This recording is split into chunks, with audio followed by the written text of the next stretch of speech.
Jordan Peterson's greatest speech given in London 2 months ago. The full video excerpt is after this video. And everyone knows this. You find the meaning that sustains you in trouble when you need, for example, to regard yourself with some positive attitude in the midst of your stupidity and your suffering, and you can see in yourself the fact that, well, at least you were in service to your wife, at least you had been useful to your children, at least you helped take care of your parents, at least you were of some service to your friends or to your customers, to your business associates, to your nation.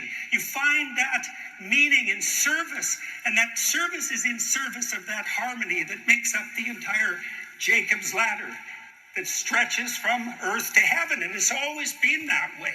And we offer our children thin gruel as a replacement for that magnificent version of multidimensional harmony, responsibility, and beauty. And there's more to it than that too. You know, I read the book, the biblical book that details out the life of Abraham, and I mentioned this when the conference opened. And Abraham begins his life with all his proximal hedonic needs satiated.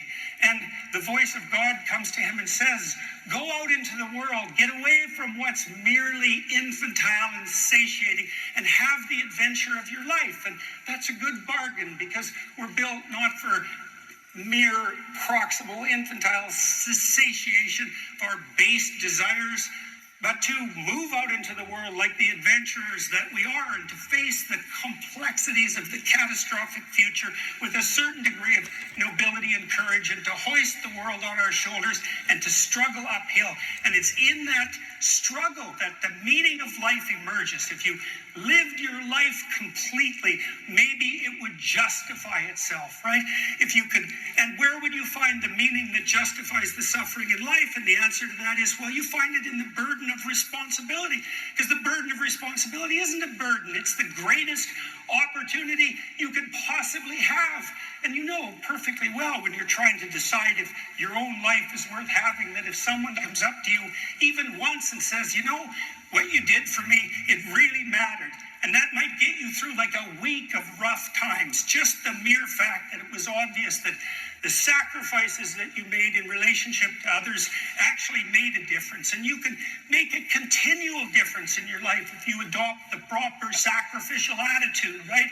And it's the sacrificial attitude that makes the hierarchy of identity possible, because what you do with the proper sacrifice is continually sacrifice the lower to the higher. You sacrifice your own self-serving, proximal, hedonic whims to a pattern of being that sustains you across the long run and that unites more and more people. And it's a worthwhile sacrifice, because the payback for the sacrifice overwhelmingly, what would you say, is overwhelmingly disproportionate to the cost. And everyone who's had a child who has any sense, who's escaped from their primordial narcissism, understands this, because bringing a child into the world and watching that person develop is a bittersweet adventure, because children are fragile and things go wrong. But it's a very rare person whose head is set on their shoulders in anything approximating the proper manner, who isn't thrilled to death to see the person they brought into the world thrive as a consequence of their sacrifices, and to see in that thriving the justification for all the pain that was associated with their production. And that's what life is like, and we don't let young people know this anymore. You know, here's something psychologists discovered in the last 20 years. There is no technical difference between thinking about yourself and being miserable. Those are the same thing. And you know that too. You know, if I'm on stage and I'm talking to you, and all of a sudden I become self-conscious, I drown in anxiety and I lose my place, right? And that's what's happening to the young people that we see who are adrift. They're taught to be nothing but self-conscious, to do nothing but think about their immediate needs, to refer to themselves as the locus of all things. And there's nothing you could do that would make them more miserable. It's identical with the instruction in misery. And you want to be outside yourself, serving a higher purpose. And maybe you're cynical about that, but you can think about it technically. Well, why do you bring a fork to the table? Well, so that you can put a plate beside it. And why do you put a plate at the table? It's so that you can set the table to serve your family, to share food, to bring together the people you love in something approximating harmony as a microcosm of the entire cosmic order. And you can replicate that at every level of complexity, all the way up to what's at the pinnacle. And that's all real. And so is what's at the pinnacle. And we've forgotten all of that. And as a consequence of forgetting that, we've forgotten the responsibility that we need to bear in our life to make our lives bearable. And we've forgotten the meaning and the adventure and the purpose and the significance and the earned self-regard that goes along with that sacrificial attitude. And we've forgotten to tell our children the same thing. And we could remember who we are. We can remember who we are. And that's what this conference was for, to remind people, everyone who attends, who you are, right? You're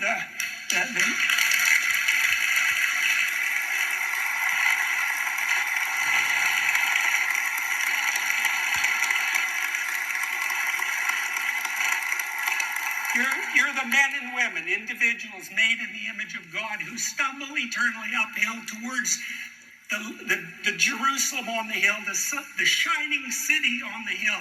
No, and we're so foolish. We regard those propositions as something approximating primitive superstitions, when in fact they're the most brilliant intuitions into the fundamental structure of reality that have ever been offered. We've predicated our civilization on those presuppositions, and look at it.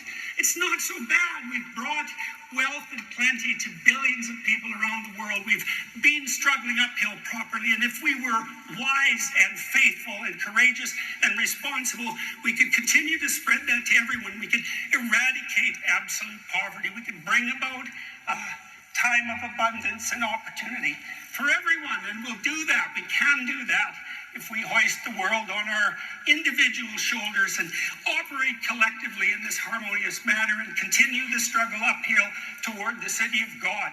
And that's the truth. That's the truth. It's not some superstition.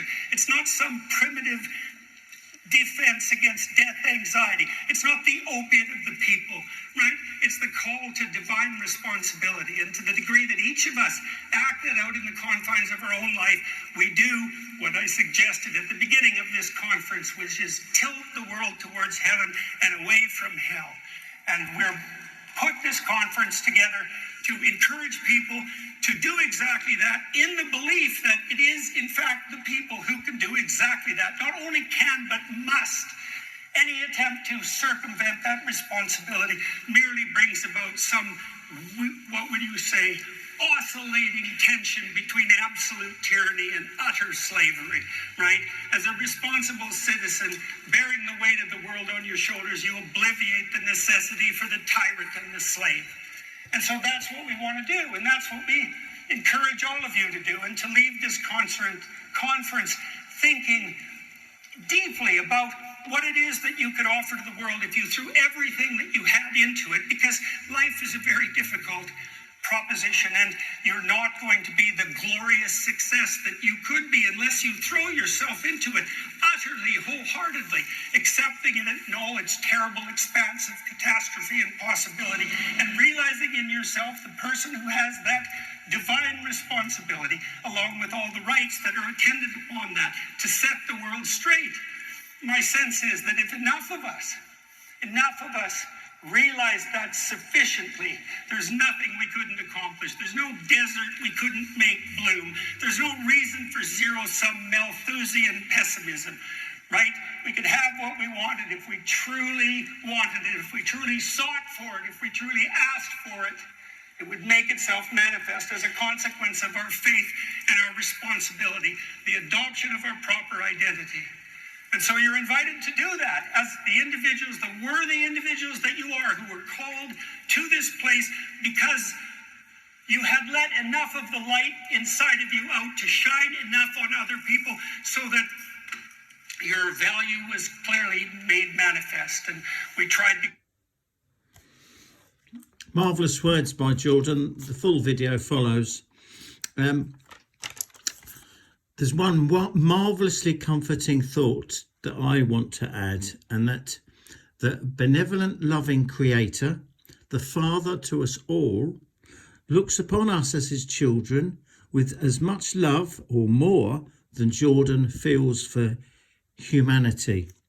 He mentions a number of things. He mentions Jerusalem on the hill. That's at the top of Jacob's ladder. Jacob's ladder, of course, mentions the connection between God's presence and humanity on earth, meaning that it's connected, that God has a family both on heaven and on earth, and it's connected. The Creator then speaks, doesn't he, to Abraham, giving him a task. He becomes the father to the nation of Israel, the Jews, providing a hope for humanity through the birth of Jesus, through that nation. Now he says that Abraham left his self-centered life in Babylon and went out. He went out to have the adventure of his life. And this did happen. But he had a friend. He was known in the Bible as God's friend. The Creator helped him through it. So there's a connection. We can become connected to God. You may not manage to do this in the next year or two, I don't know. But we can become friends with God. He also mentions the truth, the call to divine responsibility. The truth is we're all in this together. We're all sons and daughters of God. We need to work together, as Jordan has made so clear. Unselfishly putting others first brings the greatest happiness. He's just been nearly in tears about this. We need to stand together for our love for one another, our planet, our families, and for God. If you don't know him, that's fine, but carry on. Follow what Jordan says. I also have a channel on this. Thank you so much. Creator loves us. Jesus said there's more happiness in giving, and you do get a greater reward when someone is so grateful for your help. Thank you for listening. Take care, everybody.